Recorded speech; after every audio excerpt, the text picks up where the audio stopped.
हाँ आ रहा हूँ। मरेगा साला आज मेरे हाथों।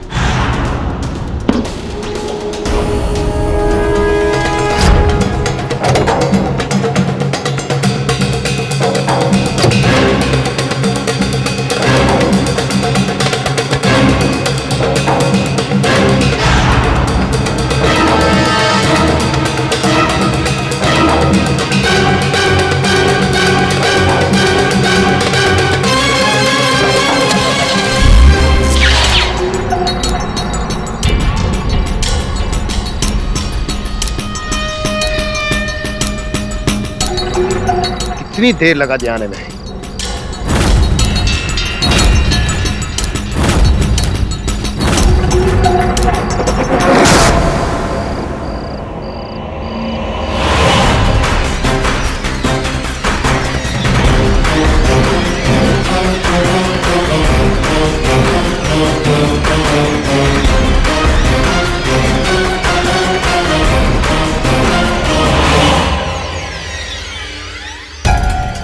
बड़े जल्दी आ गए तुम।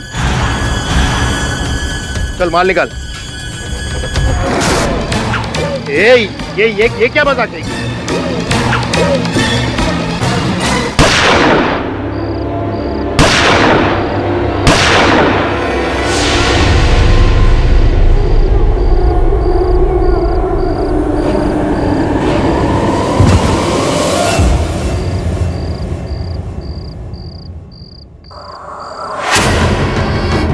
भैया भैया भैया क्या हो गया भैया?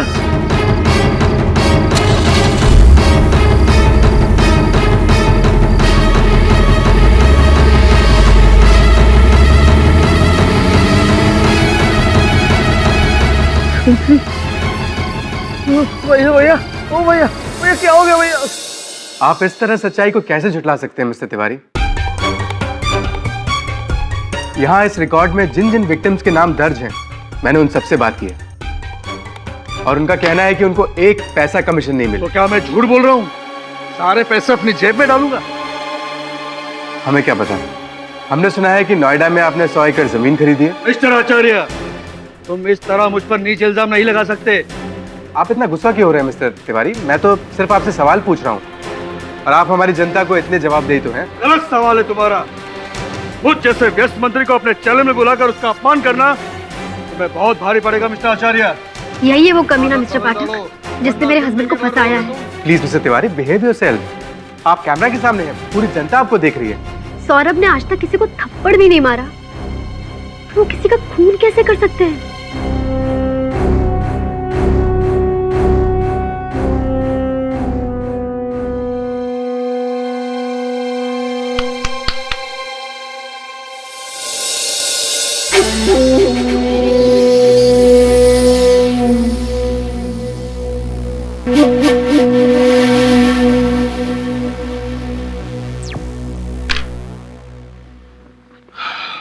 आपके पति सौरभ का स्वयं मैं भी प्रशंसक हूं।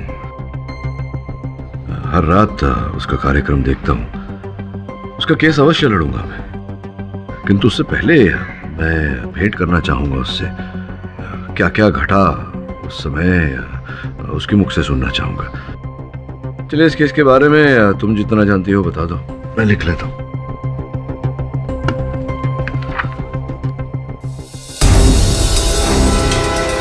कलम कहाँ चली गई मेरी? यही तो रखी थी। चलिए, पेन चली सही। बताइए। हाँ, मैं बताती हूँ आपको सब। मिस्टर पाठक, मैं राजेश चक्रधर से सिर्फ वहां मिलने गया था, पर जैसे ही मैंने अपनी गाड़ी पार्क करी और मैं उसके पास पहुंचा, वो मर चुका था।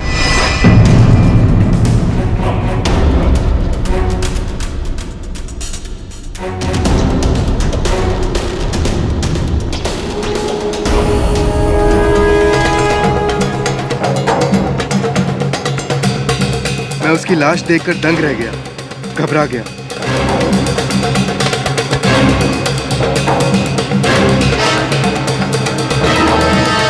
और फिर वहां से अपनी गाड़ी में घर चला गया।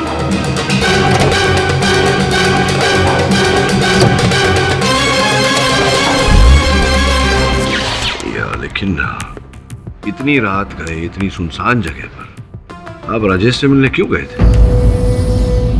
मुझे नहीं पता मुझसे ऐसी गलती क्यों हो जाती है। अगर किसी को पता चला ना सौरभ तो मैं मर जाऊंगी। क्या है ना मिस्टर पाठक, हमारे प्रोफेशन में ऐसा होता ही है।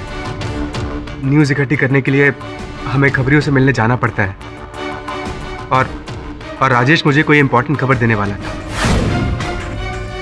लेकिन उसके पास पहुंचने से पहले ही उसकी मौत हो चुकी थी। पता नहीं उसे किसने मारा। यार समझ में नहीं आ रहा है, इतने सीधे साधे केस के लिए मुझे क्यों बोला है? मैंने असिस्टेंट भी लड़ सकता था। खैर अभी आ गया हूं तो 10 मिनट के अंदर केस खत्म कर दूंगा। It's a simple case your honour. 29 जून की रात सौरभ आचार्य ने राजेश चक्रधर, आरोपी सौरभ आचार्य ने राजेश चक्रधर को गोराई बीच के पास एक सुनसान रास्ते में किसी बहाने से बुलाया और उनकी हत्या कर दी। हत्या करने के बाद जब सौरभ आचार्य अपनी गाड़ी में जा रहे थे तब राजेश चक्रधर के भाई अशोक चक्रधर ने इनको जाते हुए देख लिया, गाड़ी को देख लिया और नंबर नोट कर लिया अपनी हथेली में। जी हाँ सर, MH048973 यही उस कार का नंबर है सर। सफेद कलर की कार थी सर। और जब पुलिस को सौरभ आचार्य की गाड़ी जो थी वहां पे पार्क्ड मिली इनके घर के पास, तो उनके ग्लव बॉक्स में से एक गन भी मिली योर ऑनर। ये वो यही गन है योर ऑनर। और बैलिस्टिक रिपोर्ट से साफ साबित होता है जो आपकी मेज पे पड़ी है कि राजेश चक्रधर के शरीर से जो 3 गोलियां पाई गई है वो इसी गन से चलाई गई है। और फॉरेंसिक रिपोर्ट का ये कहना है कि इस गन पे जो उंगलियों के निशान है वो सौरभ आचार्य के है। 5 मिनट के अंदर अंदर इतने सारे सबूत मैंने पेश कर दिए हैं तो कोई बेवकूफ भी समझ जाएगा कि खूनी कौन है। यही तो प्रॉब्लम है योर ऑनर कि बेवकूफों की सोच नहीं होती, समझ नहीं होती है, इसीलिए उन्हें बेवकूफ कहा जाता है। अब बेवकूफ ने ये नहीं सोचा कि राजेश चक्रधर जो एक खबरी था, जिनसे खबर प्राप्त करने सौरभ वहां गए थे, सौरभ उनकी हत्या क्यों करेंगे? एक मिनट ये गुप्त बात आपको कैसे पता चल गई? I mean, आपको किसने कह दिया कि राजेश चक्रधर एक खबरी था? मैं केस लड़ रहा हूँ, मेरा मौकिल है। नहीं, to the best of my knowledge, मैं भी प्रोसिक्यूटर हूँ। To the best of my knowledge Rajesh Chakradhar एक डिपार्टमेंटल स्टोर में फुल टाइम नौकरी करता था। और मैं यूं ही नहीं कह रहा हूँ, साबित भी कर सकता हूँ। उसके लिए योर ऑनर मैं मीरा जो उसी डिपार्टमेंटल स्टोर में काम करती है उसको यहाँ पे बुलाकर साबित कर दूँ। Permission granted.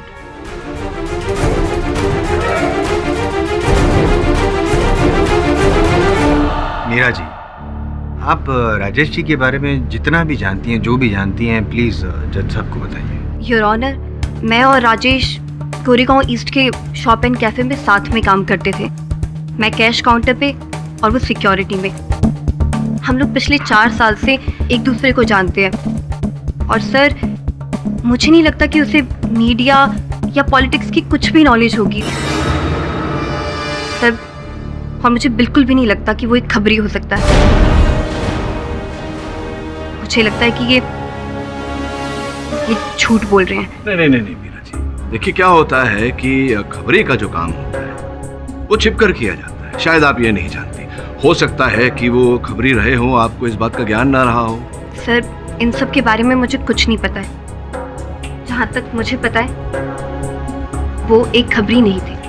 जहां तक इन्हें पता है वो खबरी नहीं थे। जहां से इन्हें नहीं पता, क्या आपको वहां से कुछ पता है जो आप अदालत में साबित कर सकते? करूंगा ना।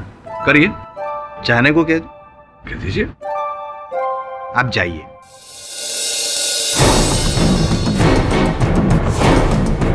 जाइए।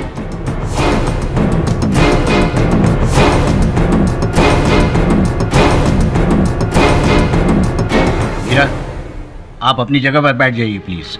योर ऑनर, मैं कुछ कहना चाहती हूँ। कहिए।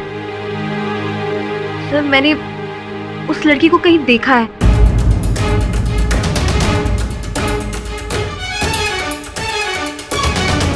आप वही है ना जो पिछले हफ्ते हमारे स्टोर में आई थी ना, और मेंबरशिप फॉर्म भी फिल किया था आपने। नहीं तो मीरा जी, इसमें विशेष बात क्या है? आपके स्टोर में तो कई लोग आते होंगे, वो भी आई होंगी। कोई विशेष बात हो तो बताइए हमें। नहीं सर, मुझे याद आया कि मैंने इनकी पेमेंट रिसीव की थी उस दिन।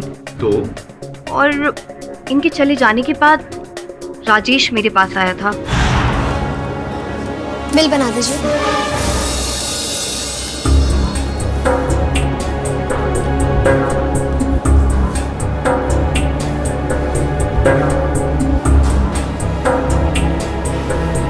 कैश पेमेंट और card payment? Card. Okay.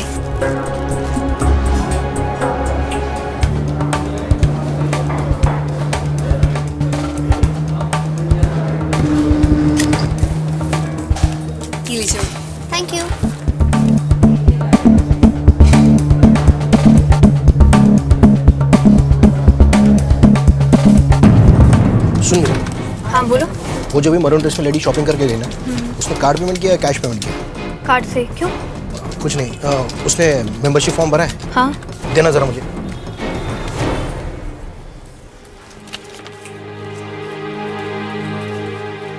Pen देना जरा। राजेश, ये क्या कर रहा है तू? हाँ, किसी कस्टमर का नंबर इस तरह से। तुम अपना काम करो ना, मेरा नंबर्स का लेन देन तो लगा ही रहेगा। जी हाँ, मैं लास्ट वीक गई थी शॉप एंड कैफे।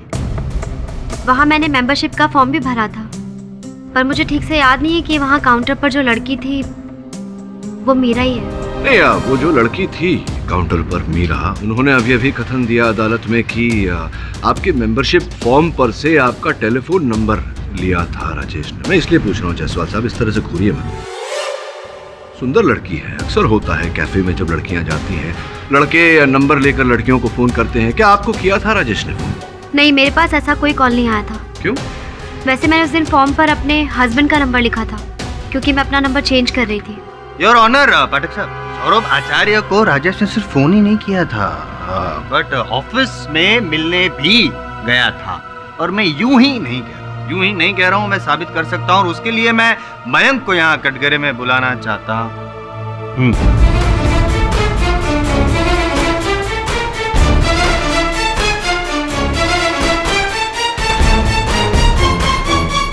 मयंक जी, बताइए कि आपने राजेश को ऑफिस में कब देखा? वही जिस दिन सौरभ ने सदानंद तिवारी का इंटरव्यू लिया था, उसी की जस्ट बात। वेल डन सौरभ, क्या खिंचाई की तुमने मिनिस्टर की। गट्स। Thank you. तो तुम लोगों को आज पता लगा? आज तक ये कितने लोगों की पोल खोल चुका है। Thank you boss. Guys, Saurabh मेरी चैनल का महाराणा प्रताप है, एकदम निडर और हमेशा सतर्क। और उनकी गिदड़ गप्पियों से घबराना नहीं तुम। हाँ, I'm with you। Thank you boss. Please. Saurabh sir, आपसे कोई राजेश चक्रधर मिलने आया। हाँ, मेरी उनसे फोन पे बात हुई थी, उन्हें मेरे केबिन में भेज दो। ठीक सर।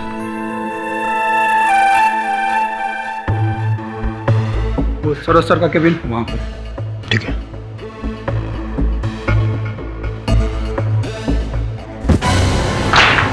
सॉरी, माफ कीजिएगा।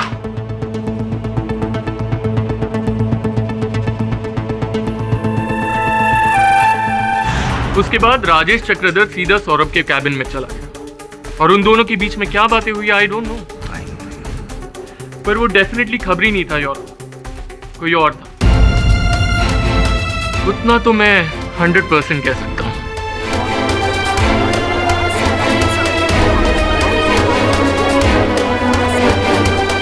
मिस्टर सौरभ आचार्य, क्या आप राजेश चक्रधर के बारे में कुछ और सच्चाई बताना चाहेंगे अदालत को, जो अब तक अदालत को नहीं मालूम? योर ऑनर, जहां तक मैं जानता हूँ राजेश एक खबरी था। झूठ बोल रहे हैं आप, सफेद झूठ। आप एक खबरी को मिलने जाते हैं गाड़ी में गन लेकर और बैग में 10 लाख रुपए लेकर। ऐसी कौन सी खबर देने वाला था, और ऐसी कौन सी खबर नहीं दी उसने जिसके बदले में आपको गुस्सा आया और आपने उसकी जान ले ली? Objection your honour. Your honour, सबसे इम्पोर्टेंट बात यह है कि जब पुलिस गई थी इनके घर पे तलाशी लेने के लिए, तो एक बैग मिला था। अटक साहब, ये बैग, और यही बैग है जिसमें 10 लाख रुपए थे। योर ऑनर, 10 लाख रुपए। जानते जायसवाल साहब की इसमें एक आश्चर्यजनक बात है। कैसे? योर ऑनर, इन नोटों के सीरियल नंबर की जांच के बाद पता चला है कि इनमें से 7 लाख रुपए सौरभ के अकाउंट चार्टर्ड बैंक से निकाले गए, लेकिन बाकी के 3 लाख रुपए मिस रूपल पटेल की बैंक अकाउंट से निकाले गए। मैं जानना चाहूंगा उन्हें यहाँ बुलाकर कि उनके बैंक अकाउंट से निकाले गए 3 लाख रुपए सौरभ की बैंक में कैसे आए?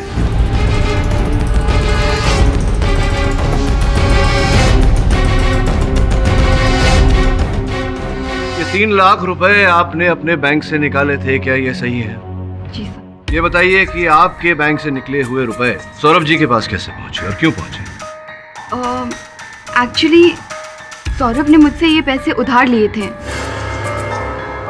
और सेम डे 29 जून को।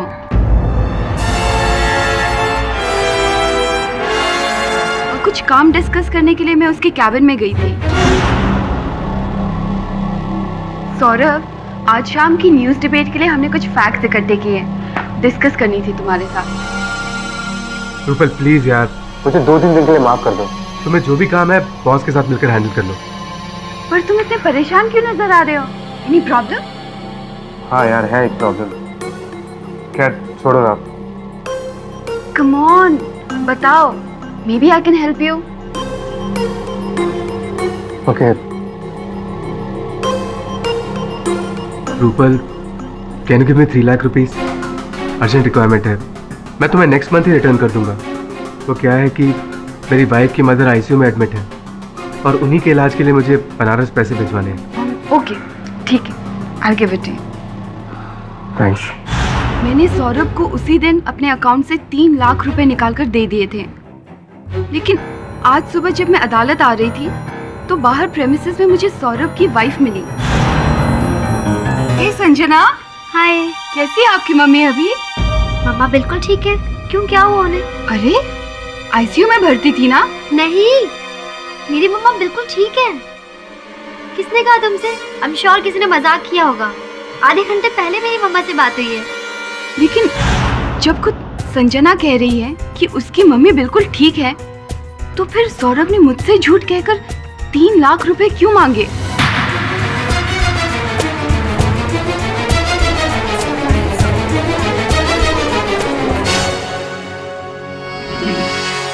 पाठक साहब, चिंता हो रही है आपकी। क्या है, आप तो सच का नगाड़ा बजाने की कोशिश कर रहे हैं, लेकिन आपके क्लाइंट ने झूठ का फटाफट ढोल बजा दिया। बैंड बज गई आपके केस की। घंटी बज गई जसवंत साहब। Live to fight another day. ये अदालत कल तक के लिए मुलतवी की जाती है।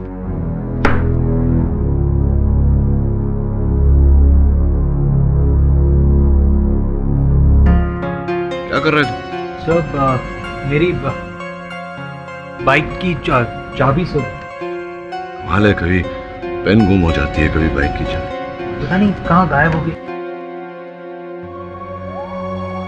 पाठक जी, जी। आपका चेक। अरे नहीं, इसकी क्या जरूरत थी, केस तो अभी भी। फर्स्ट ईयरिंग की फीस। Thank you.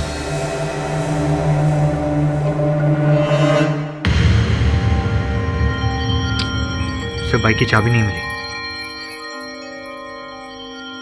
मुझे मिल गया।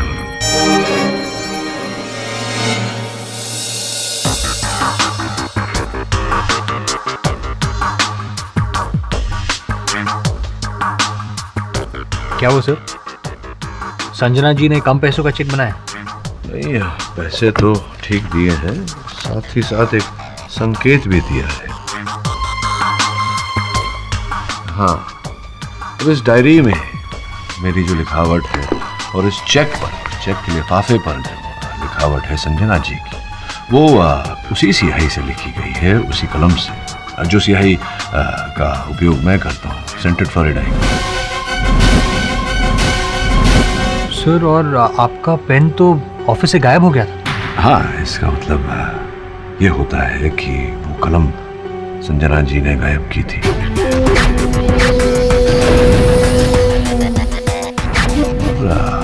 उस दिन अदालत में तू संजना जी के बगल में ही बैठा था जब तेरी बाइक की चाबियां लापता हो गई।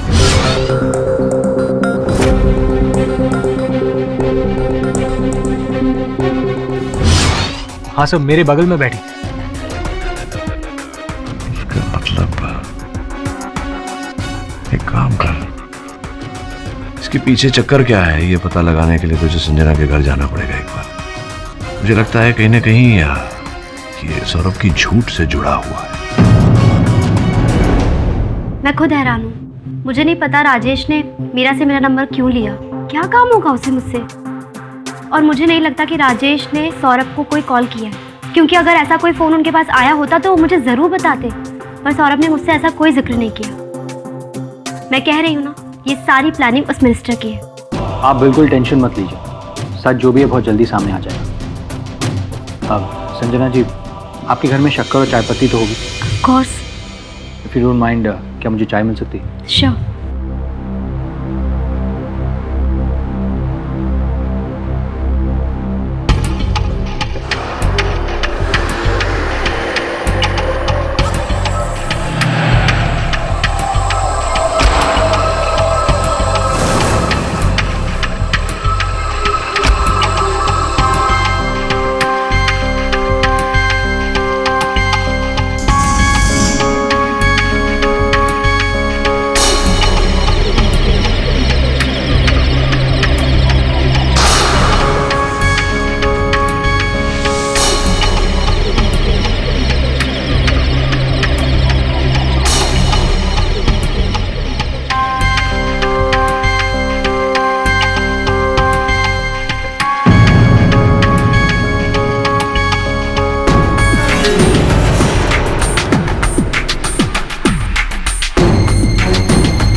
क्लेप्टोमेनिया, चोरी करने की बीमारी।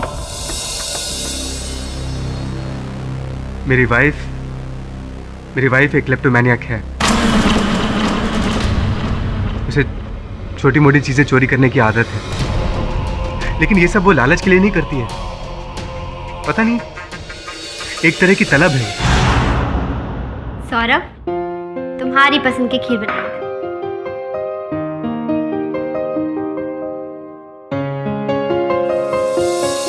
ये चम्मच, ऐसा चम्मच तो हमारे घर नहीं है ना।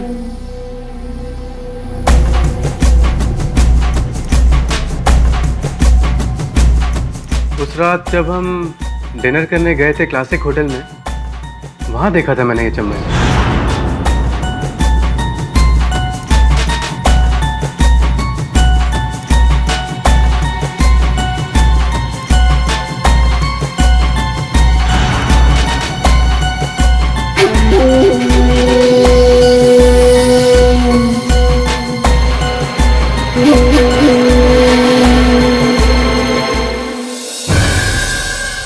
नहीं सौरभ, वो पड़ोस में जो है ना, मैं चेंज कर देती हूँ।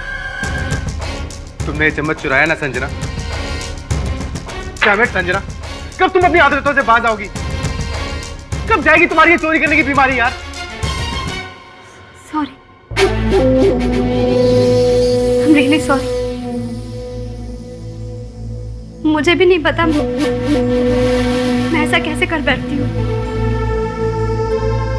जानती हूँ ये गलत है, चोरी है, पता नहीं मेरे हाथ क्यों। तुम्हें पता है, तुम्हारी इस आदत की वजह से ना सॉरी सौरभ, मुझे नहीं पता मुझसे ऐसी गलती क्यों हो जाती है। 1 साल से मैं साइकियाट्रिस्ट के पास जा रही हूँ, कोई फायदा नहीं हो रहा। मैं जानती हूँ तुम मेरी वजह से कितनी बार एम्बैरेस हो चुके हो। शायद कोई और होता तो मुझे छोड़ चुका होता अब तक। अगर किसी को पता चला ना सौरभ, तो मैं मर जाऊंगी। मैं मर जाऊंगी, मैं शर्म के मारे मर जाऊंगी। मैं नहीं जी पाऊंगी, मर जाऊंगी। ऐसा क्यों बोल रहे हो संजना? आप जस्ट रिलैक्स, सब ठीक हो जाएगा। किसी को कुछ पता नहीं चलेगा, ओके? किसी को कुछ पता नहीं चलेगा। मैं हूं ना, रिलैक्स। मैंने संजना से वादा किया था कि उसकी कड़वी सच्चाई मैं दुनिया के सामने कभी नहीं आने दूंगा, उसे कभी शर्मिंदा नहीं होने दूंगा। और इसीलिए मैंने अदालत में और आपसे झूठ कहा। नहीं, वो तो ठीक है, लेकिन इसका राजेश की हत्या के केस के साथ क्या लेना देना है, ये नहीं समझ रहा हूँ। जी मैं आपको बताऊंगा मिस्टर पाठक, लेकिन मैं आपसे हाथ जोड़ के प्रार्थना करता हूँ, आप मेरी बीवी की चोरी करने की आदत के बारे में किसी को मत बताइएगा, प्लीज मिस्टर पाठक। पहले सच बताओ, मुझे अपना काम करने दो। अब बोलो, सत्य क्या है? डॉक्टर प्लीज मेरी हेल्प कर लीजिए। मेरे पास इसके अलावा कोई और चारा नहीं है। मैं जानती हूँ कि ये गलत है, मगर आप समझने की कोशिश कीजिए। मेरे पास और कोई रास्ता भी तो नहीं है। मैं कहाँ भटकती फिरूंगी? Please doctor. देखिए, हमारी क्लिनिक में ये सब नहीं होता है और मैं आपकी कोई मदद नहीं कर सकती हूँ।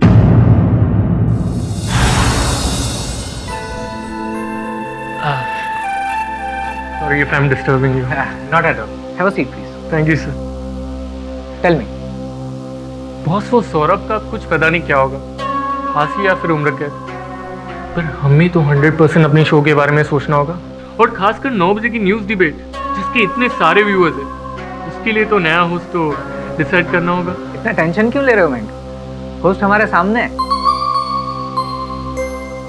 सी मैंक, 9 o'clock का जो डिबेट शो है वो अब से रूपल होस्ट करेगी। Oh my God! Congrats, Rupal. Thank you, Mr. Desai. Pleasure. Congrats. Thank you. Hello, अच्छा जीवन बीमा वाले बोल रहे हैं? हाँ जी, बोलिए। जी राजेश का सब कुछ मैं ही हूँ, मेरे सिवा और कोई नहीं है उसका। हाँ तो कब आ रहे हो आप लोग बीमा का पैसा लेकर? हाँ तो थोड़ा जल्दी आना प्लीज। हाँ जियो भाई, तू ऊपर गया तो गया लेकिन नीचे मुझे सेट कर गया। तू चिंता मत कर, तेरा श्राद्ध मैं बड़े धूमधाम से रीति रिवाज से करूंगा ताकि तेरी आत्मा भी कहीं सेट हो जाए। मजा आ गया। योर ऑनर, इस मुकदमे को आगे बढ़ाने से पहले मैं कुछ वस्तुएं अदालत के समक्ष प्रस्तुत करना चाहूंगा। Permission granted. ये मेरी कलम और ये मेरे सहायक की खोई हुई बाइक की चाबियां। मिस्टर पाठक प्लीज प्लीज आप कुछ मत बोलिए। मुझे बोलने दीजिए सौरभ जी। सच को छिपाकर कभी किसी को कोई लाभ नहीं हो, और मैं यहाँ आपके पत्नी की भावनाओं को ठेस नहीं पहुंचाना चाहता, केवल सत्य को बाहर लाना चाहता। ट्रस्ट मी योर ऑनर, वास्तविकता में इनकी पत्नी संजना जी को एक बीमारी है, क्लेप्टोमेनिया।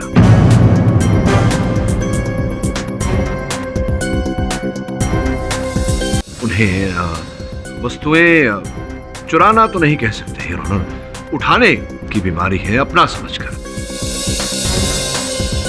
और योर ऑनर, ये your honour doctor Mehul Shukla का ये प्रिस्क्रिप्शन जहां से संजना जी चिकित्सा करवा रही थी, इस बात का प्रमाण है।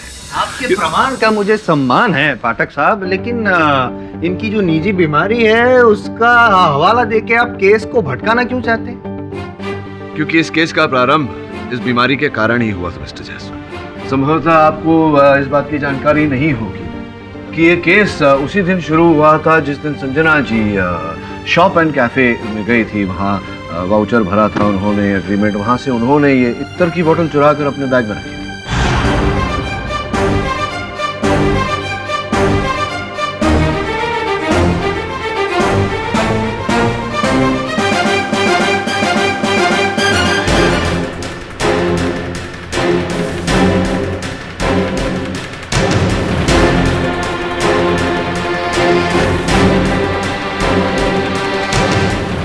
और संजना जी की ये चोरी राजेश चक्रधर ने पकड़ ली, जो उस समय सुरक्षा कक्ष में ड्यूटी पर था।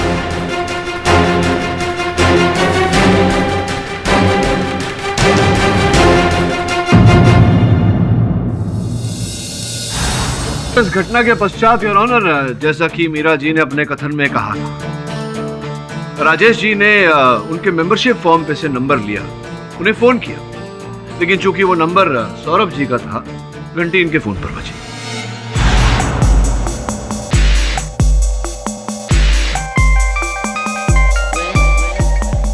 हेलो, कैसे है सर जी आप? मिलना था आपसे। कौन हो तुम? क्या काम है? काम तो आपका है सर, मेरा नहीं है। मेरा काम? अरे एक बार सर आप मिल तो लो, कुछ इंटरेस्टिंग चीज दिखानी आपको। अरे सर ज्यादा सोचिए मत, अगर मुझसे नहीं मिलेंगे ना तो बहुत पछताओगे। बस ये समझो सर, लाइव स्टिंग ऑपरेशन। जल्दी बताइए कहाँ मिलूं? Meet in the office. इसके बाद राजेश सौरभ से मिलने इनके ऑफिस पहुंचा। बाय गॉड, बहुत बड़ा फैन हूँ आपका मैं, रोज टीवी पे देखता हूँ। क्या बोलते हैं आप, बड़ा मजा आता है सर। बोलो, क्या स्टिंग ऑपरेशन दिखाना चाहते हो? लेकिन एक बात का याद रखना, अक्सर हमारे पास लोग नकली टेप्स लेकर आ जाते हैं पैसे कमाने के चक्कर में, सो बी केयरफुल। नकली कुछ नहीं है, सब कुछ असली है, लेकिन बैठकर दिखाऊंगा तो बड़ा अच्छा लगेगा। Have a seat. आपके लैपटॉप में सीडी चलता है? जी हाँ। ये जरा चलाइए। लेकिन क्या है इसमें? अरे सर सब कुछ बता दूंगा तो देखने में क्या मजा आएगा, आप खुद ही देख लीजिए। Live sting operation.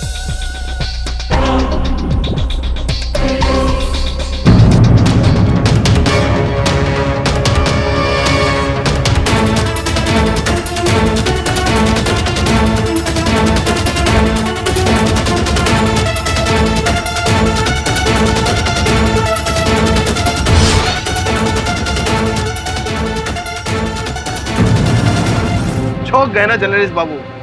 अभी एक ईमानदार शरीफ आदमी की औरत ऐसी ऊंची हरकत करेगी तो झटका तो लगेगा ही, वो भी 1000 वोल्ट का। अरे खैर छोड़िए, इन सब चीजों से मुझे क्या लेना देना, आपसे ज्यादा नहीं लूंगा, क्योंकि आप एक होनहार रिपोर्टर है। तो सिर्फ 10 लाख। 10 लाख 2 दिन के अंदर दे जाना और ये सीडी ले जाना, ठीक है? कमीने, तू मुझे ब्लैकमेल करेगा? रुक, मैं अभी पुलिस को फोन करता हूँ। अरे ना, पुलिस को बुलाने की क्या जरूरत है? फिर तो ना ये स्टिंग सिर्फ तुम्हारे चैनल पर नहीं, देश के सारे चैनल पर चलेगा। कितनी बदनामी होगी तुम्हारी, है ना? अच्छा लगेगा। लोग क्या कहेंगे कि एक बहुत बड़े मीडिया रिपोर्टर की बीवी छोटे मोटे दुकान से परफ्यूम चुराती है। अच्छी बात नहीं है ना? ये जो परफ्यूम की खुशबू है ना, तुम्हारे करियर को पूरा सड़ा देगी। और जो पूरा दिन तुम ये नेता मंत्रियों की ये सब जो खिंचाई पिटाई करते रहते हो ना न्यूज पे, वो सब तो तुम्हारी बैंड ही बजा देंगे। सिर्फ 10 लाख का सवाल है, 10 लाख। जोर जबरदस्ती नहीं है। अगर आप कहेंगे तो मैं यहाँ से चला जाऊंगा, रिवर्स गियर मार के यहाँ से चला जाऊंगा और सीधा जाऊंगा मंत्री जी तिवारी जी के पास जाऊंगा। वो वैसे भी आप पे घात खाए हुए, वो तो ये सीडी 20 लाख में लेने को भी तैयार हो जाएगी। सोच लो, कोई जोर जबरदस्ती नहीं है। 10 लाख या फिर करियर पे लात।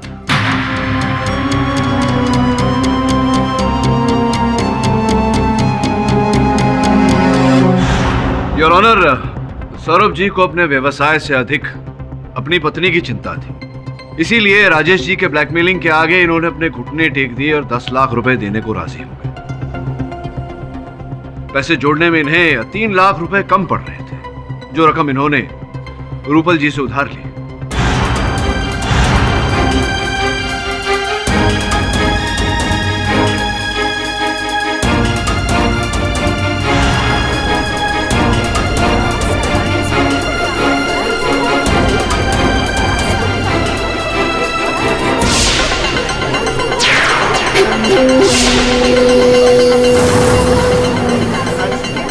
ऑर्डर। वेरी गुड पाठक साहब, पूरी कहानी बता दी है तो क्लाइमेक्स भी बता दीजिए ना प्लीज। शायद आप थक गए होंगे, मैं बता देता हूँ। सीनियर है यहाँ।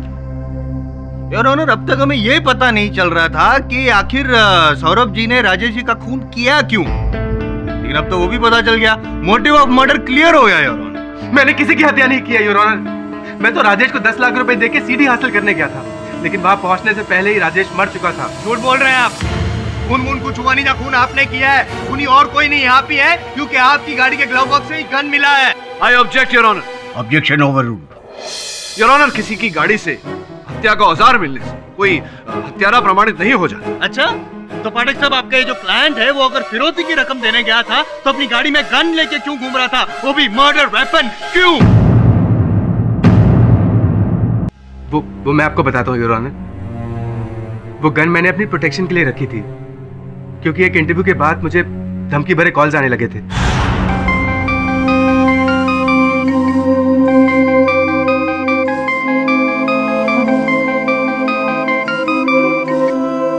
हेलो सौरभ आचार्य, तूने तिवारी भैया जी से पंगा लेके अच्छा नहीं किया है और चर्बी चढ़ गई है ना तुझे।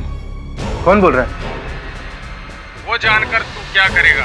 बस इतना जान ले, तूने जो भैया जी को अपमानित किया है उसकी कीमत चुकानी होगी तुझे, वो भी सूद समेत तुझसे बदला लेंगे। अरे मेरी बात तो सुनो। और सिर्फ एक बार नहीं, 2-3 बार मुझे वो धमकी भरे कॉल्स आए। नॉर्मली मैं इन कॉल से घबराता नहीं हूँ, लेकिन जब मेरी बॉस से मेरी बात हुई तो क्या करूं मिस्टर देसाई? चूड़ियां पहन के घर में बैठ जाऊं? ऐसा मैंने कहा सौरभ, लेकिन तुम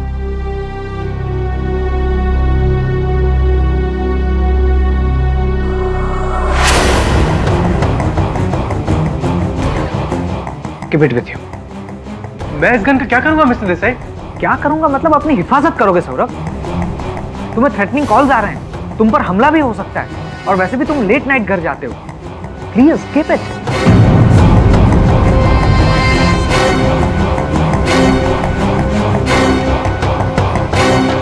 थैंक्स।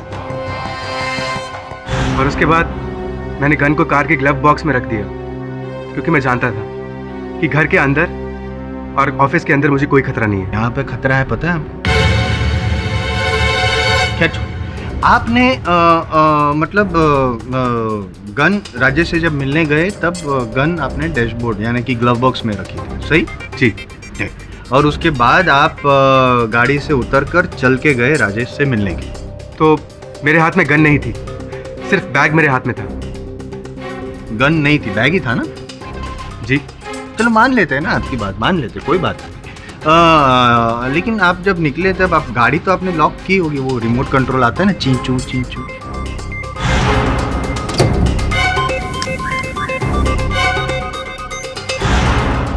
लॉक किया था।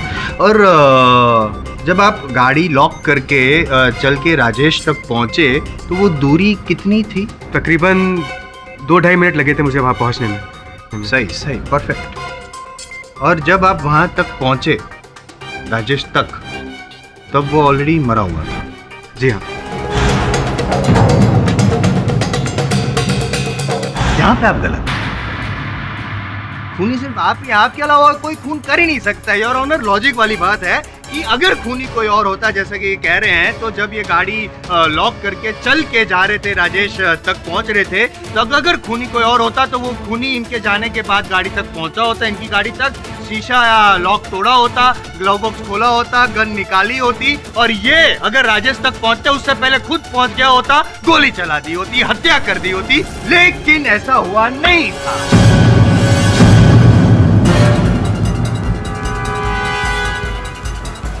क्योंकि जब तक सबसे पहले तो ये जनाब वहां पे पहुंच चुके थे, योर ऑनर, और अपना काम तमाम कर चुके थे। नहीं, मैंने ऐसा कुछ नहीं किया। अरे तो फिर सिर्फ दो मिनट के अंदर कैसे आप वहां पे पहुंचे? उससे पहले क्या कोई भूत आया जो उड़ता उड़ता आया, आपकी गाड़ी का शीशा खोला, ग्लव बॉक्स खोला, गन निकाली, उड़ता उड़ता वापस गया और फिर गोली भी चला दी? ऐसा हुआ था क्या? है देखिए मेरी क्या देखूं मैं? आप नहीं देख सके थे कि कौन था वो बंदा जिसने गोली चलाई? अरे देखा नहीं, चलो कोई बात नहीं, इनविजिबल भूत था, लेकिन क्या गोली चलने की आवाज भी नहीं सुनी आपने?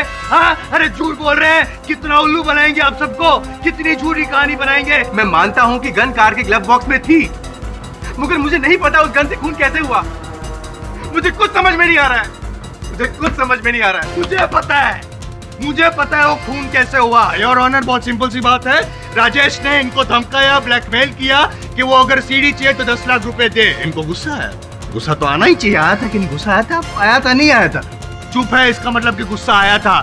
लेकिन अपनी जो पत्नी थी उसकी बीमारी को छुपाने के लिए वो वहां तक गए, राजेश को पैसे देने के लिए गए, लेकिन इनके अंदर का जो गुस्सा था उसको वो झुका नहीं पाए, योर ऑनर, और राजेश चक्रधर को मार दिया।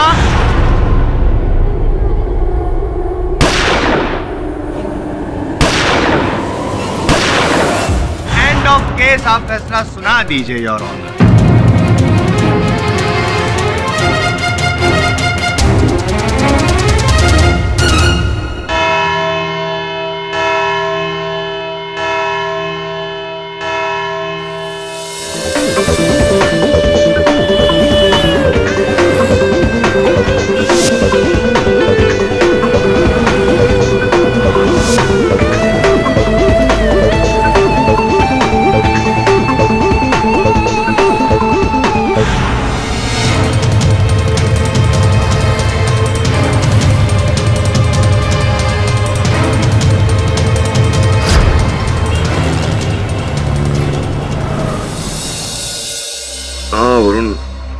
तो हैरानी वाली है, मयंक और तिवारी के बीच में क्या नाता हो सकता है? कुछ समय पहले एक राष्ट्रीय चैनल पर तिवारी ने सौरभ को जान से मार देने की धमकी दी थी। क्या लगता है तुझे, कहीं ऐसा तो नहीं कि मयंक की सहायता लेकर तिवारी ने यह खेल रचा हो? सर, मुझे भी ऐसा ही लग रहा है। सर, एक और बात है, सौरभ की जगह उनके बॉस सिद्धार्थ ने रूपल को प्रमोट किया। अब उनके चैनल की लीडिंग रिपोर्टर रूपल है। हाँ माँ, बहुत बड़ा ब्रेक मिला है मुझे। अब आप देखना मैं पापा का नाम कैसे रोशन करती हूँ। बस एक बार, 1 मिनट मामा, दरवाजे पे कोई है, मैं आपको थोड़ी देर में फ़ोन करती हूँ।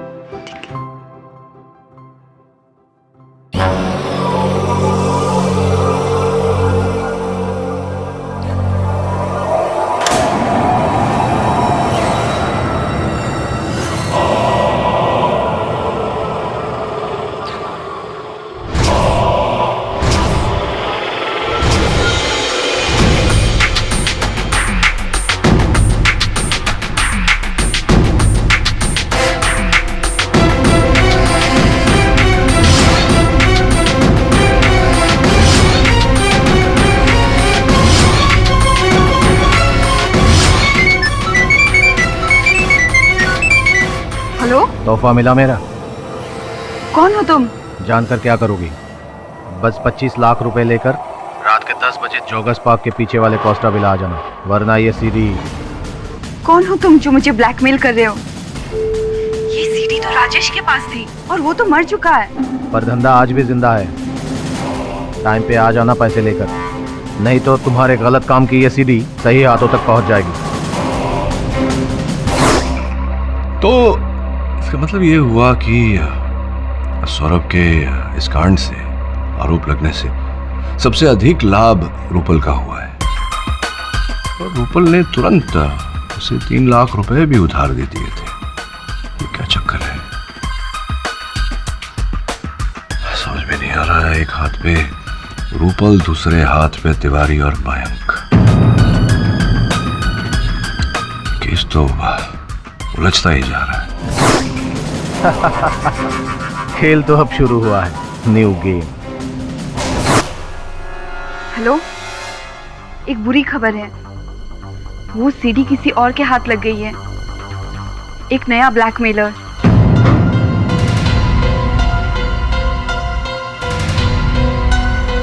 मिस्टर देसाई, मुझे आपसे कुछ अर्जेंट बात करनी है right now. Call you back.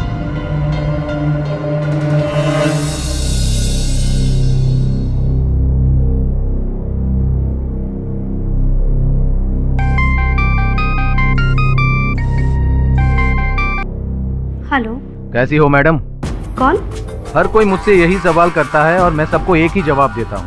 नाम जानकर क्या करोगे मैडम, काम सुनो। वैसे तो आपकी चोरी के किस्से अदालत तक पहुँच चुकी है, लेकिन पूरी दुनिया के सामने नहीं। कौन हो तुम? पूरी दुनिया देखेगी आपकी करतूत और आप बन जाओगी इंटरनेशनल चोरनी। नहीं तो मैं ऐसा नहीं कर सकते। और वो वीडियो तो राजेश के पास था ना? राजेश तो मर चुका है, तो तुम कौन हो? फिर वही बेकार की बात। अरे कौन जिंदा है कौन मर गया ये इम्पोर्टेंट नहीं है मैडम। इम्पोर्टेंट ये है कि आज रात 15 लाख रुपए लेकर जॉगर्स पार्क के पीछे वाले कोस्टा विला आ जाना, नहीं तो कल सुबह तक पूरी दुनिया के सामने आपकी चोरी के किस्से मशहूर हो जाएंगे।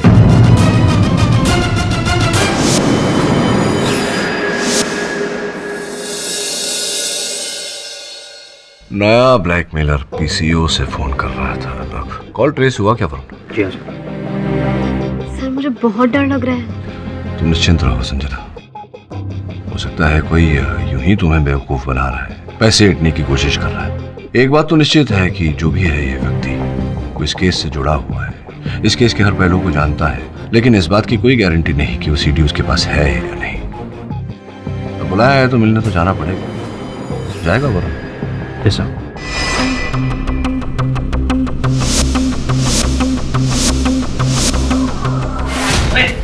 मेरी हिम्मत कैसे हुई इस घर पे कदम रखने की?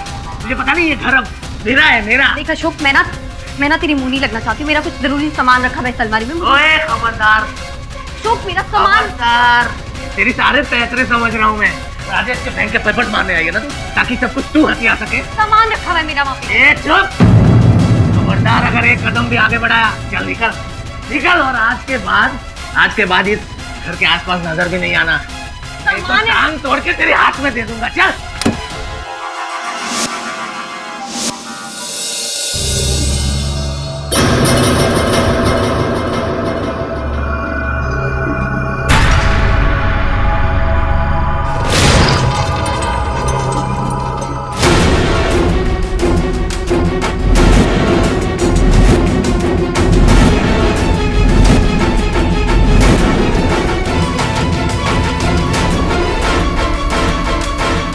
मैडम पैसे का? अरे वो मैडम पैसे, अरे वो मैडम पैसे।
ये देखिए। एक मर्डर केस सॉल्व हुआ है नहीं, दूसरी लाश गिर गई। लेकिन इंस्पेक्टर यादव, ये तो तय हो गया कि सौरभ आचार्य कातिल नहीं है, कोई और है। ये वाइन शॉप की पर्ची मिली। Sunshine wine shop. हवलदार जी साहब।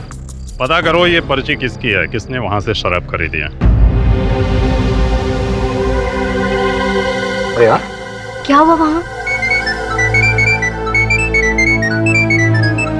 एक्सक्यूज मी शेफाली, मैंने तुम्हें कितनी बार बोला है ऑफिस में मुझे मत फोन किया करो। अरे तुम जानती हो ना।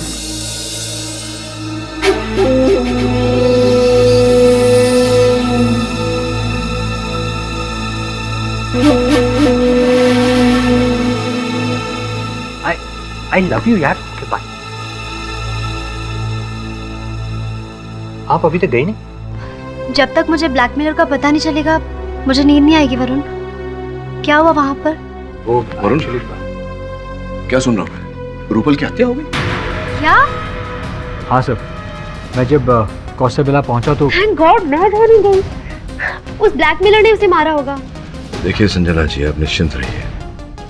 किसने किसको मारा ये तो तहकीकात के बाद ही पता चलेगा। आप जाइए, घर जाइए, और अगर आपको किसी ब्लैकमेलर का या कोई धमकी वाला फोन आता है तो मुझे सूचित कीजिए। जाइए आप।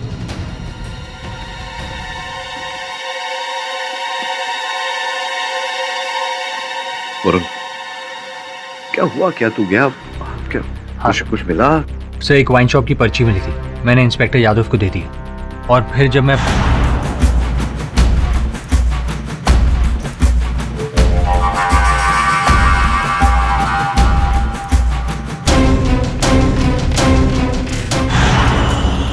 सब, मुझे तो लगता है कि रूपल का मर्डर करके कातिल या फिर ब्लैकमेलर जो भी था, वो मौकाए वारदात से जब भाग रहा था तब उसके हाथ से या जेब से वो सीडी गिर गई होगी। कहाँ है वो सीडी? दे मुझे। सर, मेरे बैग में।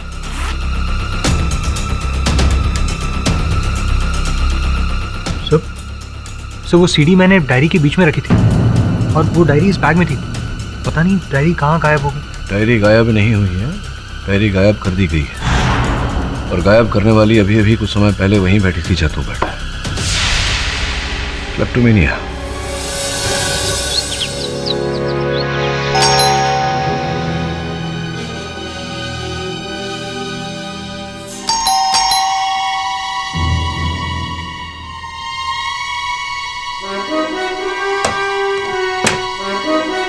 कौन? Good morning Sanjana ji. Sorry सुबह सुबह आपको डिस्टर्ब कर रहा हूँ। एक्चुअली देखिए, बुरा मत मानिए, कल रात आप केडी सर के ऑफिस आई थी।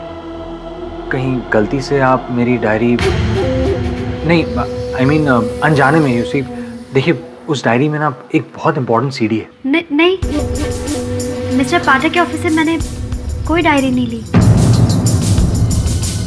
Trust me. ओके।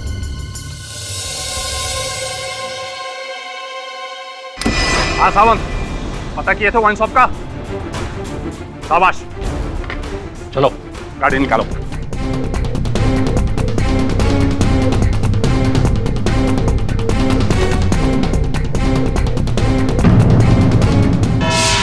नहीं सर, माँ कसम, मैं हत्यारा नहीं हूँ। इतना कबूल करता हूँ कि मैं रूपल जी को ब्लैकमेल कर रहा था। हाँ भाई, ब्लैकमेल कर रहे थे, हत्या आपने की, यही सब तो किया आपने। राजेश के साथ पहले से आप उसके धंधे में जुड़े हुए थे। जी नहीं पाठक जी, मैं तो दरअसल राजेश से मिलने जब मैं गोराई बीच पर पहुंचा तो वो मरा हुआ था,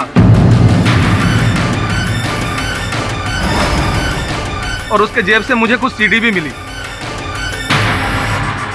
मुझे पता था 15,000 रुपए कमाने वाला मेरा भाई राजेश अमीर लोगों को ब्लैकमेल करके खुद इतना अमीर बना।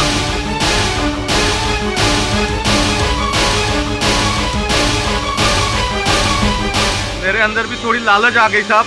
जैसा मैंने किसी का खून नहीं किया, और रूपल जी से मिलने जब मैं तय वक्त पर पहुंचा तो वो मरी पड़ी थी साहब। अभी के साथ ऐसा क्यों होता है कि जब आप पहुंचते तो लाश वहां पहले से पड़ी होती है? मतलब नहीं हो रहा कुछ मुझे। और राजेश जी के मृत्यु के बाद तो उनकी पूरी धन संपत्ति, मकान इत्यादि सबके मालिक आप ही बन बैठे हैं। तो ये है आपकी हत्या का मकसद। आपने सोचा रोज अपने भाई से 200-400 रुपए क्या मांगने, एक ही बार में सफाया करके पूरी धन संपत्ति प्राप्त कर। क्यों? जी नहीं सर, सर मैंने अमीर बनने का सपना जरूर देखा था, पर मेरे भाई को मार कर नहीं। सर राजेश की जिस संपत्ति के बारे में आप बात कर रहे हैं, उस पर मुझसे ज्यादा किसी और की नजर थी। अच्छा, किसी और की? रियली? किसकी बताइए। कल रात को भी जबरदस्ती घर में घुसकर अपना हक जताने आई थी। वो सामने बैठी है मेरी भाई की प्रेमिका। कौन? मीरा?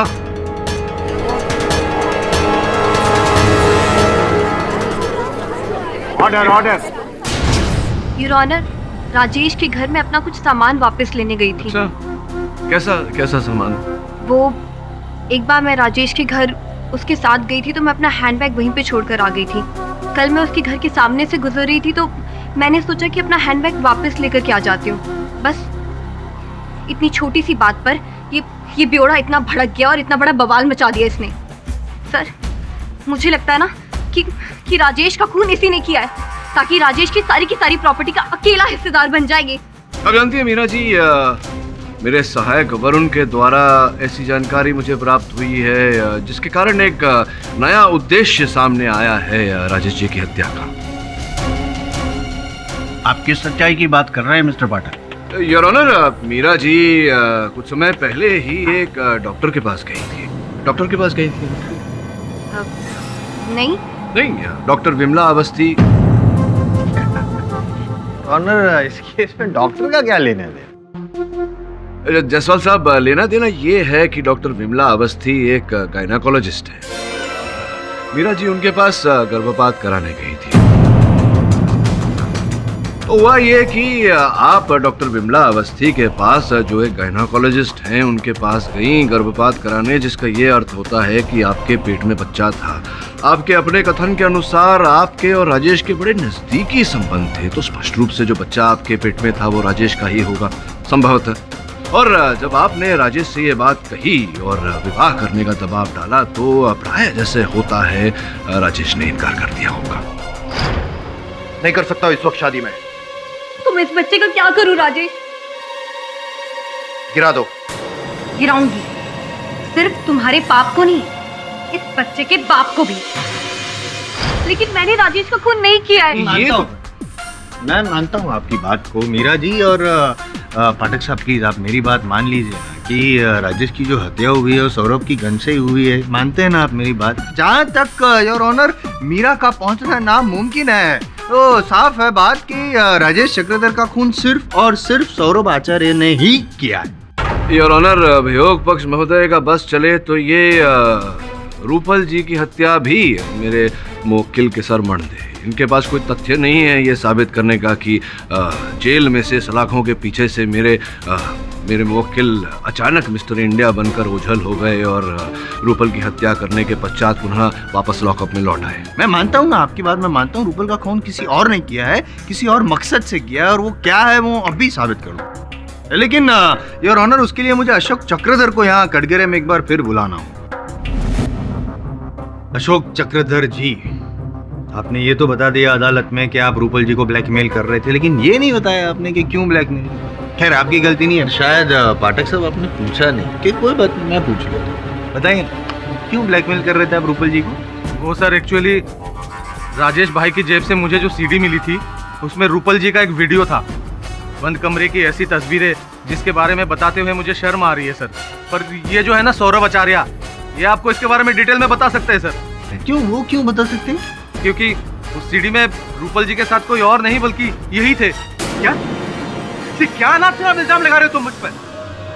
मैं और रूपल के साथ, वो भी बंद कमरे में? अब सर मैंने वीडियो में जो देखा सर वही बोल रहा हूँ, एकदम एडल्ट सीन।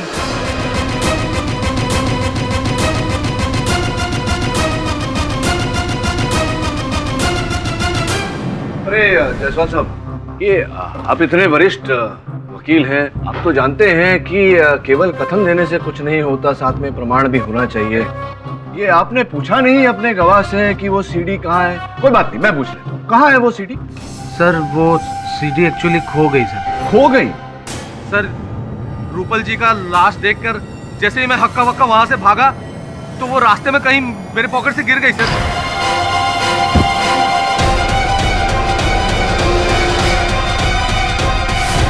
योर ऑनर, इनके जेब से वो सीडी गिर गई। अब जब तक वो सीडी मिल नहीं जाती, इस बात का प्रमाण नहीं मिल जाता कि ये जो कह रहे हैं वो सच है, तब तक इनकी बात को सच नहीं माना जा सकता। अशोक झूठ क्यों बोलेगा पाठक साहब? कोई कारण नहीं है इल्जाम लगाने का सौरभ आचार्य पे, योर ऑनर। पर ये जो बातचीत हो रही है उसमें असली कारण जो है खून का वो सामने आ गया, असली मकसद, द मोटिव ऑफ मर्डर। अब तक तो हमको ऐसा लगता था कि राजेश चक्रधर ने इनकी पत्नी को चोरी करते हुए देख लिया था वो परफ्यूम की बॉटल स्टोर से, इसलिए ब्लैकमेल कर रहे थे, लेकिन हकीकत वो नहीं है योर ऑनर। हकीकत तो ये है इनके जो नाजायज संबंध अफेयर चल रहा था रूपल के साथ, उसके बारे में राजेश चक्रधर को पता चल गया था, इसलिए वो ब्लैकमेल कर रहे थे। वो मोटी रकम मांगी होगी, 10 लाख शायद। गुस्सा आ रहा है, अभी देखो जैसा गुस्सा आ रहा है, उस वक्त और भी गुस्सा आया होगा, और इस गुस्से की वजह से मौत की नींद सुला दी राजेश चक्रधर को। और योर ऑनर, जहां तक इनके जो संबंध थे रूपल जी का, उनके दोनों के नाजायज संबंध का सवाल है, तो मैं यूं ही नहीं कह रहा हूं। जिस न्यूज चैनल में दोनों काम करते थे उस न्यूज चैनल के कुछ कलीग्स भी आए हुए हैं, और सबसे बड़ी बात, खबरदार न्यूज चैनल के ओनर सिद्धार्थ देसाई जी फिलहाल हमारे साथ मौजूद है और कोई गर्मा-गर्म खबर देना चाहते हैं, ब्रेकिंग न्यूज। योर ऑनर, अगर आपकी परमिशन हो तो यहाँ बुलाओ। Permission granted. Your honour, Saurabh और रूपल मेरी चैनल के बड़े ही होनहार रिपोर्टर थे, लेकिन अब काम के अलावा उनके बीच में क्या रिलेशन थे मुझे नहीं पता, ना तो कभी मैंने उसकी जासूसी की है। लेकिन जब भी सौरभ की कैबिन में जाओ, अधिकतर वहां पर रूपल भी होती थी।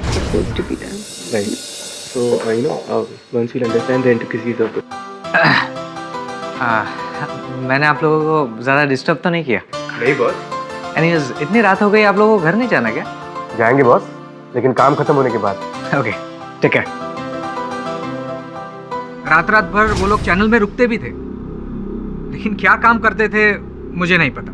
मिस्टर देसाई, आप मेरे बारे में ऐसी बात कर रहे हैं? मेरा और रूपल का सिर्फ और सिर्फ प्रोफेशनल रिलेशन था।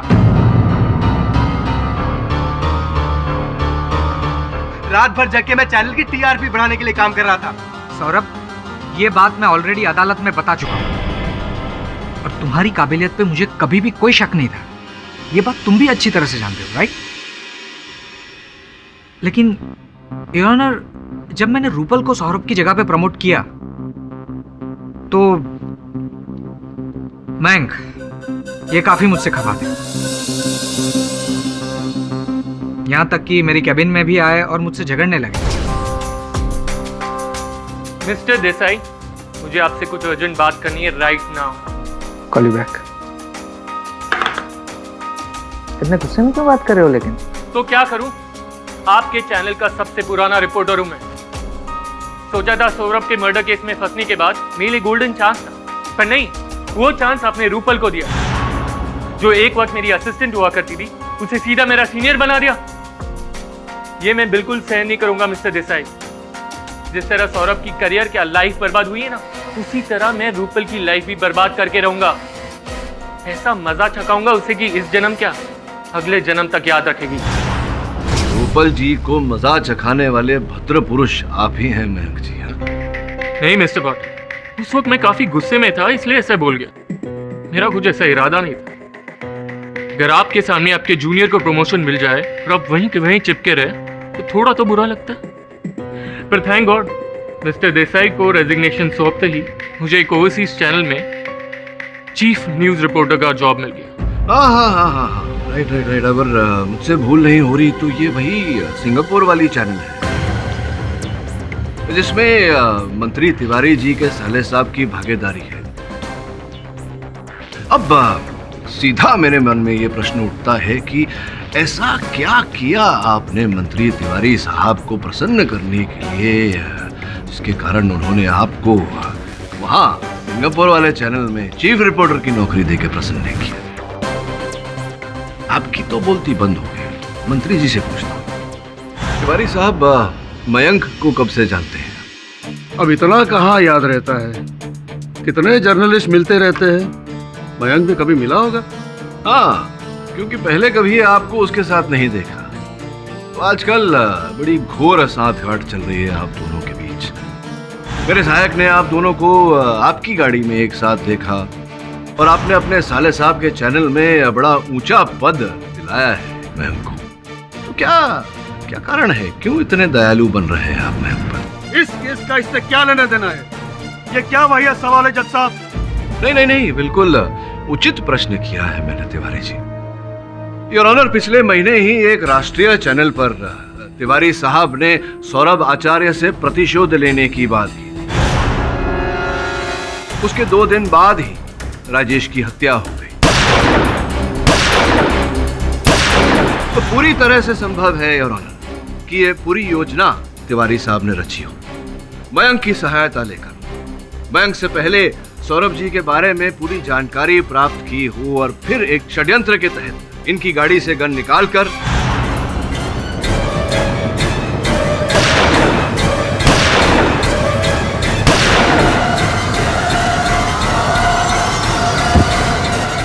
ये क्या बकवास है पाठक जी? एक तो मुझ जैसे वरिष्ठ मंत्री को यहाँ कटघरे पे खड़ा किया, यही बहुत है। ऊपर से आप मुझ पर घिनौना इल्जाम लगा रहे हो। होश में तो हो आप? हाँ, मैं तो होश में हूँ मंत्री महोदय, लेकिन आप आक्रोश में हैं और इसी आक्रोश के चलते आपने राजेश की हत्या की। और जब रूपल को आपके और मयंक के इस मिलीभगत के बारे में पता चला तो आपने रूपल को भी मरवा दिया। और मयंक ने इस योजना में आपका साथ दिया, इसीलिए आपने अपने साले साहब की चैनल में उसे इतने उच्च पद पर नियुक्त किया या नहीं? केड़ी पाठक, तुझे अंदाजा नहीं है तू किससे पंगा ले रहा है? दिल्ली तक पहुंच है मेरी, तू मेरा कुछ नहीं बिगाड़ सकता।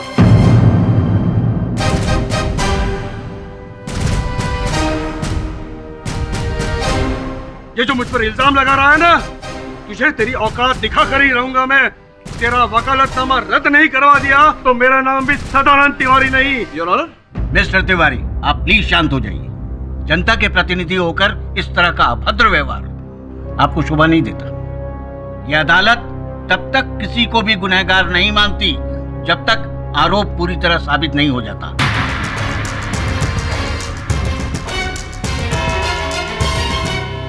यह अदालत 2 दिनों के लिए मुलतवी की जाती है। The court is adjourned. 2 ही दिन बचे हैं और इन 2 दिनों में हमें बहुत कुछ पता लगाना है। वैसे इस समय मेरा संदेह सिमट कर 2 लोगों पर आ गया है, अशोक और तिवारी। सर, मयंक भी तो है। नहीं वरुण, मेरा अनुमान में मयंक केवल एक कठपुतली है जिसकी डोर तिवारी जी के हाथों में। वैसे ये जो अशोक ने खुलासा किया है नया, इसने मुझे गहरी सोच में डाल दिया है।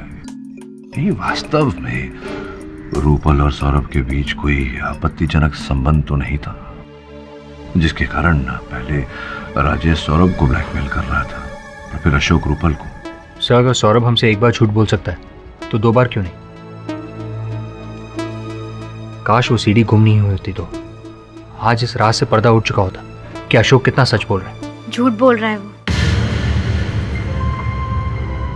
सौरभ मुझे धोखा नहीं दे सकते। उस दिन अदालत में जब उन पर वो गंदा इल्जाम लगाया जा रहा था तब मुझे रियलाइज हुआ कि मुझसे कितनी बड़ी गलती हो गई। वरुण, मैंने तुमसे झूठ बोला था।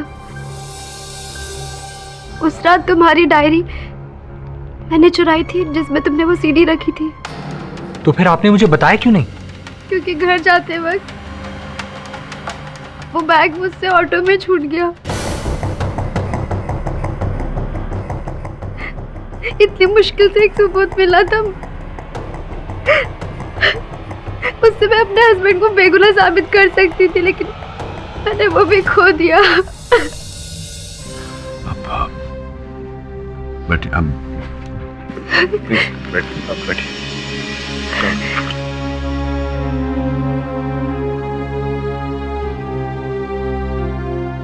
आज मेरी चोरी की आदत की वजह से मैंने एक अहम सबूत खो दिया। लानत है मुझे अपने आप पर। ये लीजिए, आज तक मैंने जो भी चुराया है वो सब लाई हूँ।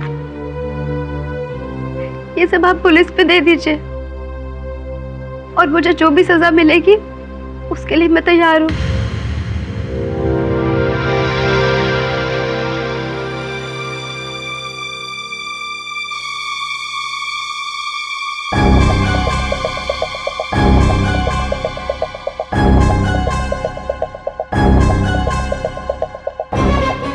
मुझे लग रहा है कि ये घड़ी मैंने रूपल के हाथ में देखी थी।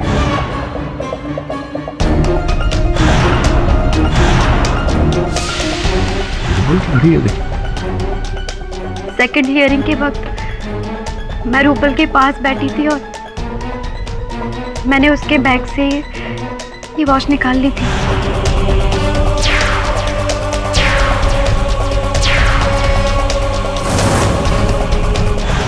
अब वो तो इस दुनिया में नहीं रहे, लेकिन प्लीज मिस्टर पाठक, ये वॉच आप उसके घर वालों तक पहुंचा देना और प्लीज मेरी तरफ से सॉरी कह देना।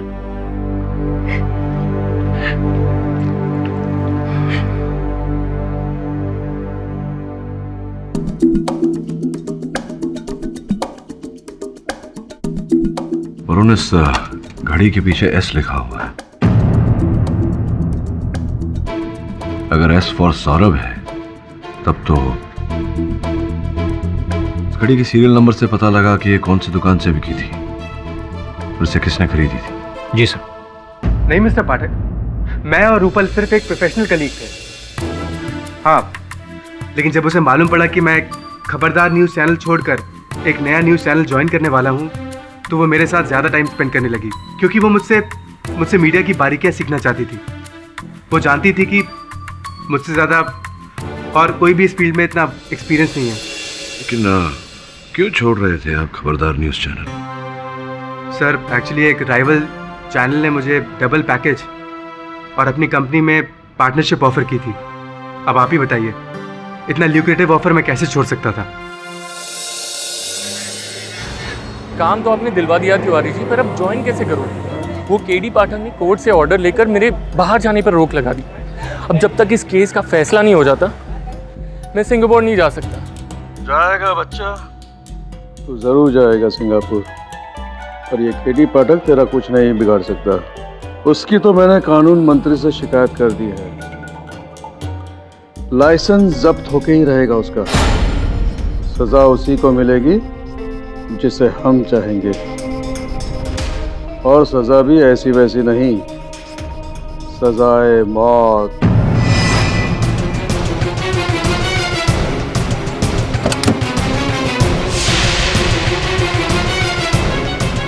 तुम देखो, मैं किसी को कुछ नहीं बताऊंगा।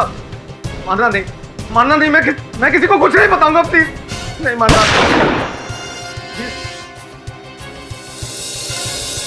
सर, अशोक मरा तो नहीं, लेकिन बहुत बुरी तरह घायल हो गया, कोमा में। प्रश्न ये उठता है कि जानलेवा हमला किसने किया उसमें, और उससे भी महत्वपूर्ण क्यों किया? पुलिस क्या कहती है इस बारे में? पुलिस का कहना है कि उन्हें कोई सुराग नहीं मिला, लेकिन मैं आपके लिए बैलिस्टिक रिपोर्ट की कॉपी लेकर आया।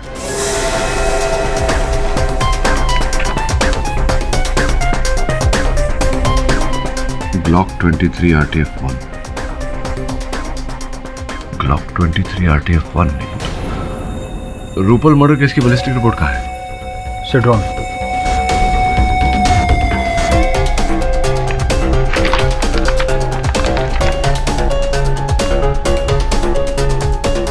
Glock 23 RTF-1। तुम्हें पूरा विश्वास है कि वो कागजात तुम्हारे घर पर ही? हाँ मिस्टर पाठक, जहाँ तक मुझे याद है मैंने उन पेपर्स को बेडरूम के ड्रॉअर में ही रखा था।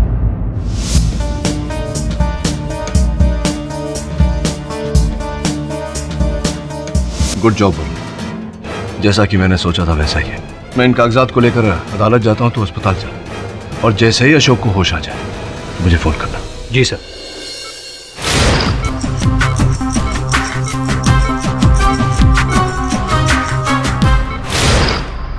मेरे हाथ में कुछ बैलिस्टिक रिपोर्ट्स हैं।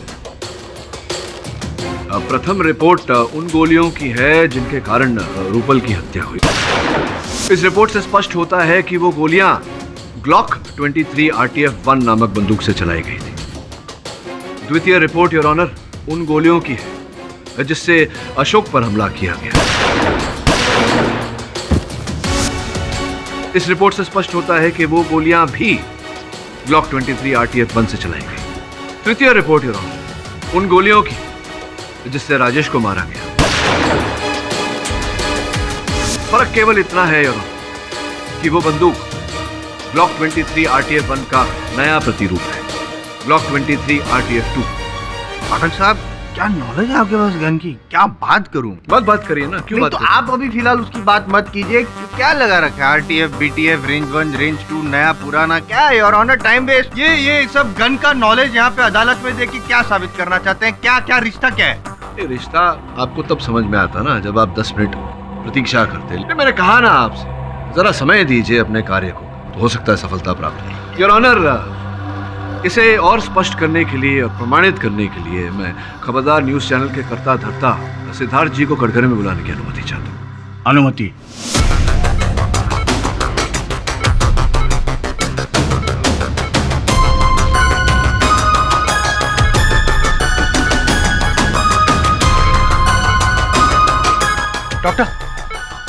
डॉक्टर देसाई साहब, बताइए अदालत को कृपया कि सौरभ को अपनी आत्मरक्षा के लिए वो गन आप ही ने दी थी।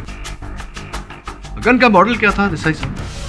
मॉडल, हाँ, लेकिन वो वही गन थी जो पुलिस को कार में से बरामद हुई थी, जिससे राजेश की हत्या हुई, यानी कि हत्या का औजार बैलिस्टिक रिपोर्ट के अनुसार ब्लॉक 23 RTF-2। राइट। ये बताइए कि जो गन आपने दी थी सौरभ को, उसके साथ में गन के कागजात भी दी थे। हाँ?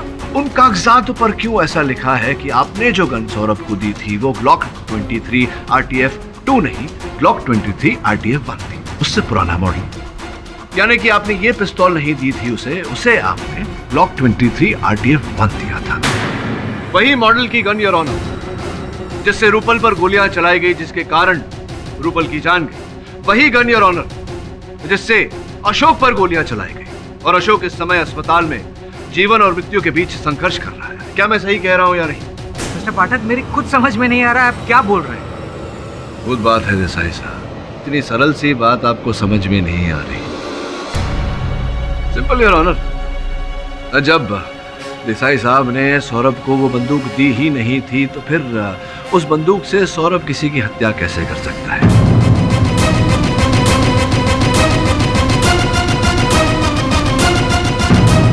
प्रश्न यहाँ ये उठता है कि उस बंदूक से हत्या किसने की और उस बंदूक को कब बदला गया?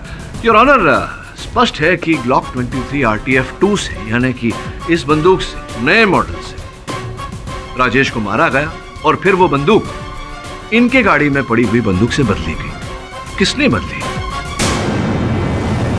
देसाई साहब,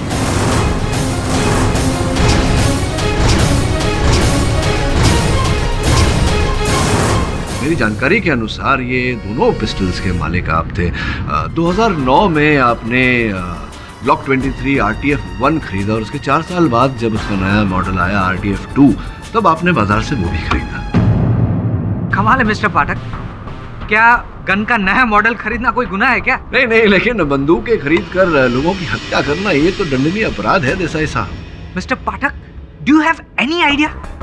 मैं इतनी बड़ी चैनल चलाता हूँ, सोसाइटी में, मीडिया में मेरी एक इमेज है, और आप ये कह रहे हैं कि ये सारे कत्ल, ये सारे मर्डर्स मैंने किए हैं?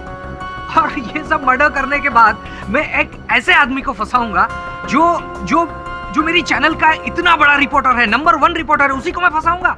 नंबर 1 रिपोर्टर आपके चैनल का अगर जाकर किसी प्रतिद्वंदी चैनल से जुड़ना चाहे, तब तो गुस्सा तो आएगा आपको, जैसे कि आया, और आपने जो किया वो किया। क्या सौरभ चैनल छोड़ने वाला था? आपको पता नहीं था इस बात का? नहीं, इसने मुझे कभी नहीं बताया। हाँ, मैंने मिस्टर देसाई को इसके बारे में कुछ नहीं बताया था। मैंने ये बात सिर्फ रूपल से डिस्क्लोज की थी। इसके अलावा भी और कई सारी ऐसी बातें होंगी जो आपने सिर्फ और सिर्फ रूपल के सामने डिस्क्लोज की होगी। आई एम सॉरी टू से, मैं नहीं कहता, लेकिन शायद लोग सही कहते हैं, और अशोक ने भी जो सीडी में देखा होगा वो शायद सही होगा। अशोक ने तो बहुत कुछ देखा है देसाई साहब, अपने हत्यारे का चेहरा भी देखा है। बस उसके होश में आने की प्रतीक्षा कर रहे हैं हम। जैसे ही वो होश में आ जाएंगे, असल हत्यारे का चेहरा सामने आ जाएगा। तो इंतजार कीजिए मिस्टर पाठक, कौन मना कर रहा है आपको? इंतजार कीजिए, पर मेरी बाल के खाल निकालने पर आप क्यों तुले हुए हैं? केवल वार्तालाप कर रहा हूँ आपसे, भेंट देने का बड़ा शौक है आपको?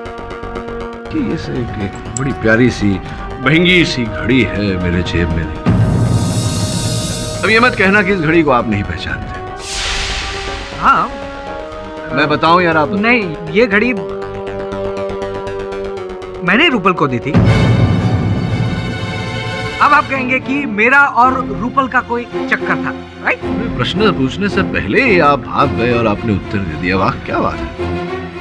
Mister KD Pathak, for your kind information, हाँ मैंने रूपल को ये घड़ी दी थी क्योंकि उसने एक बहुत अच्छी योर ऑनर एक डॉक्यूमेंट्री बनाई थी, उसके लिए मैंने उसको ये घड़ी दी थी। Mister Pathak, that was a gift. ये तो समय बताएगा। ये बताइए आपकी इस घड़ी के अतिरिक्त आपने और भी भेंट दिए थे, रूपल को दिए थे।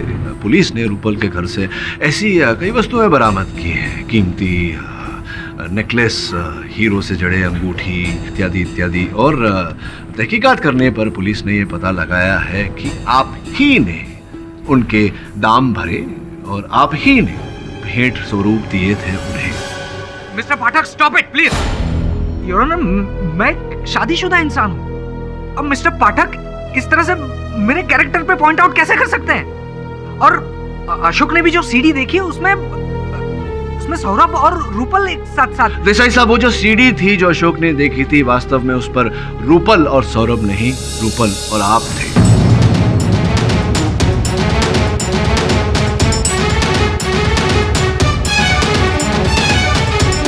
राजेश आपको ब्लैकमेल कर रहा था, आपसे लाखों रुपए ऐंठ रहा था।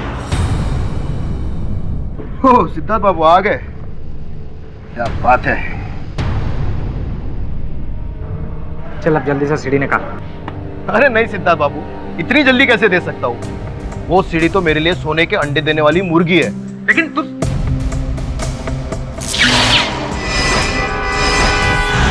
तो कुल मिला के वास्तविकता ये है देसाई साहब कि आप राजेश को पैसे देते देते तंग आ चुके थे। फिर एक दिन अचानक आपने राजेश को अपने ही ऑफिस में सौरभ से मिलते हुए देखा। आप समझ गए कि राजेश सौरभ को भी ब्लैकमेल कर रहा है। तभी आपके मन में ये योजना उत्पन्न हुई। इसी कारण से आपने वो गन सौरभ को दी, इनकी आत्मसुरक्षा के लिए नहीं, बल्कि अपनी योजना को, अपनी साजिश को अंजाम देने के लिए। कमाल है मिस्टर पाठक। आई मीन कैसी योजना? आप जो भी बोल रहे हैं ना, आपको उसे प्रूव करना पड़ेगा। You need to prove it. साबित कीजिए। नहीं, साबित मैं नहीं करूंगा, साबित तो अशोक करेगा होश में आते। सॉरी टू डिस्टर्ब यू पाठक साहब, ऐसा योर ऑनर किसी के बारे में बोलना नहीं चाहिए, लेकिन अगर अशोक को वहाँ पे कुछ हो गया, मतलब वो मर गया, तो आपकी जो थियरी है वो भी, आई होप यू अंडरस्टैंड। मैं योर ऑनर, मेरे सहायक का फोन है, लग रहा है कि वो होश में आ गया होगा अशोक, अगर आपकी अनुमति हो तो। धन्यवाद। हाँ वरुण बोल। सब बैड न्यूज़ है, अशोक की डेथ हो गई। साहब मुझसे कुछ भी इंफॉर्मेशन नहीं निकाल पाए।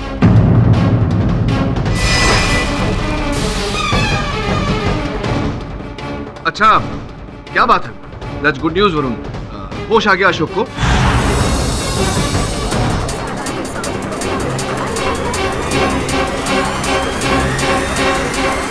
होश में आते कुछ बोल पाया? स्टेटमेंट दिया उसने, कथन दिया अपना? सर हाँ, समझ रहा हूँ कि मैं बोल नहीं पा रहा, गोली लगी हूँ, तो किसी का नाम तो लिया होगा। किसका नाम लिया? साहब ने ठीक से सुना नहीं, उसकी डेथ हो गई है। होश में कैसे आएगा वो? अच्छा, इंस्पेक्टर साहब से कहो उसका कथन रिकॉर्ड करके तुरंत अदालत में आ जाए।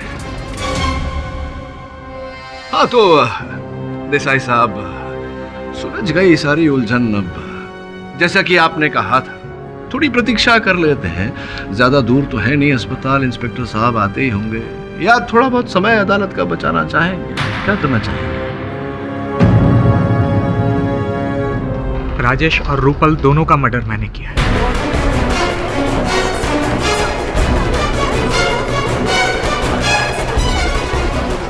अशोक पर भी मैंने ही हमला किया और सौरभ को भी मैंने ही फंसाया।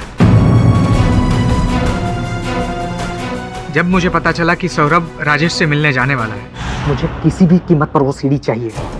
तुम्हें जितने पैसे चाहिए उतने पैसे बोलो, लेकिन मुझे आज के आज ये केस रफा दफा करना है, ठीक है? फिर तो पूरा एक खोखा लगेगा साहब। क्या? और अगर हाँ आज के आज वो सीढ़ी चाहिए तो आज रात 10 बजे गोराई बीच में मिलो। नहीं 10 बजे नहीं, थोड़ा जल्दी मिलो, क्योंकि आज रात 10 बजे मैंने तुम्हारे ही ऑफिस के एक क्लाइंट को टाइम किया। ठीक है। करीबन 9:45 बजे मैं वहां पे पहुंच गया। मैं वहां पे सिर्फ बंदूक और खाली बैग लेके गया था, क्योंकि पैसे तो मुझे उसे देने नहीं थे। मैंने जाने के साथ ही उस पर अटैक कर दिया।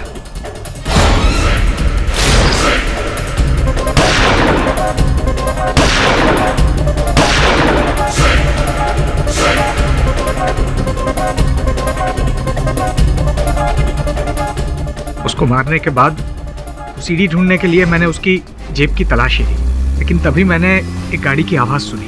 मुझे पता लग गया कि ये गाड़ी शायद सौरभ की हो सकती है, इसीलिए जाके मैं झाड़ियों में छुप गया। और जैसे ही मौका मिला मैं सौरभ की गाड़ी के पास गया। मैंने सौरभ की गाड़ी खोली और गन एक्सचेंज कर ली।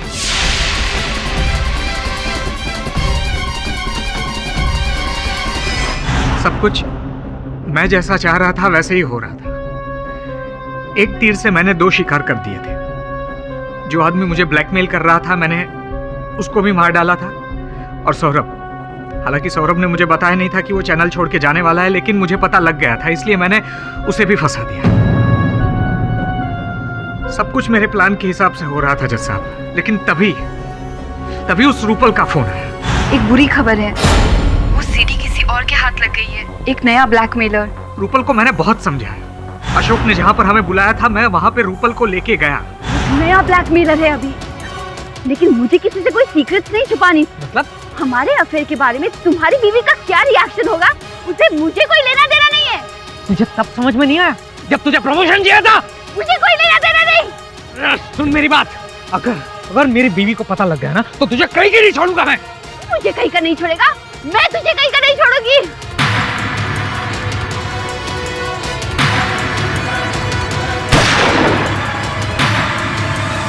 रूपल का मर्डर करने के बाद मैं वहां से भाग सकता था, लेकिन मैं भागा नहीं, क्योंकि मैं जानना चाहता था कि वो ब्लैकमेलर है कौन। और तभी नकाब पहन के वहां पे अशोक आया। रूपल की लाश देख के वो भागने लगा।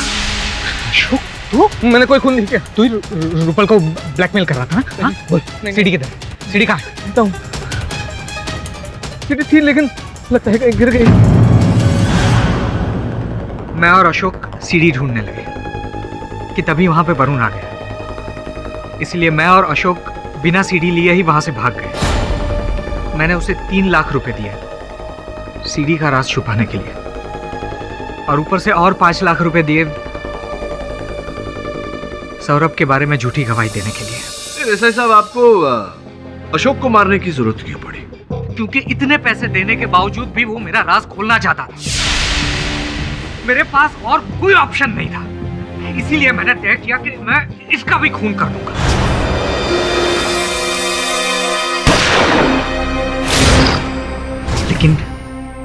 लेकिन वो बच गया। दुर्भाग्यवश योर ऑनर, अशोक बचा नहीं, मर चुका है।